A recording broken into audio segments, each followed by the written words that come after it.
Magandang araw, Pilipinas! Ito ang Valiente News hatid sa inyo ng Office of the Vice President. Magandang balita! Sa tulong ng ipinagkaloob na livelihood grant ng OVP, mas napalago pa ng isang magnegosyo today grantee ang kanyang simpleng karinderya. Ang buong detalye, tunghayan natin sa ulat ni Brian Latasa.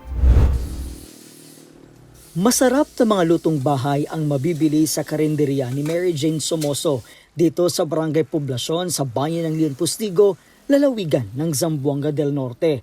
Dala ang pangarap at paniniwala sa sarili at kanyang kapasidad, sinimulan ni Mary Jane ang kanyang negosyo sa halagang 1,200 pesos na paunang puhunan.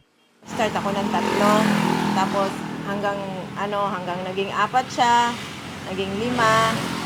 Tapos, ang puhunan ko noon is 1,200 pesos. So, 3 putahe lang Oo, mo? 3 putahe lang. Yun lang pag start ko ng karinderya.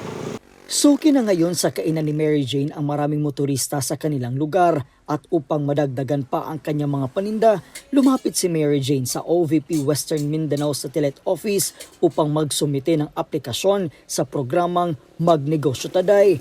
Good news naman ang naging sagot ng tanggapan, kabilang kasi ang ating kababayan sa mga Filipino entrepreneurs sa bansa na pinaghandugan ng 15,000 pesos bilang karagdagang puhunan sa kanilang negosyo. Masaya kasi malaking tulong yon. Katulad ko, single parent ako, tapos walang nagano sa akin, walang nagsuporta, kayod lang talaga. Yun, malaking tulong yun para sa akin na binigay niya. Tapos yun, yung yung natanggap na talaga namin, sa totoo lang, hindi ako makapaniwala kasi isa ako sa dami-dami namang pwedeng pagbigyan. Bakit ako pa? Sabi ko. Siguro God's will po siguro ganon. Dahil sa natanggap na puhunan, nadagdagan ang mga kagamitan sa kanyang karinderya at mas napalawak pa ang kanyang negosyo. Ipinagpapasalamat naman ni Mary Jane na nakarating sa iba't ibang bahagi ng Mindanao, kabilang na ang Zamboanga del Norte, ang mga programa at inisyatiba ng tanggapan ng pangalawang Pangulo sa pamumuno ng ating minamahal na Vice Presidente, Inday Sara Duterte. Malaking tulong talaga. Thank you talaga, VP Sara, kasi yun ang daan sa akin na parang gano'n, umasenso ako, mapalago ko yung binigay sa akin niya na 15,000 talaga, cash. Worth it talaga yung niya, yung pera na binigay niya sa akin. Mula po rito sa bayan ng Leon Postigo, Zamboanga del Norte, ako po si Brian Latasa, ang lahat para sa Diyos, bayan at pamilyang Pilipino. Valiente News.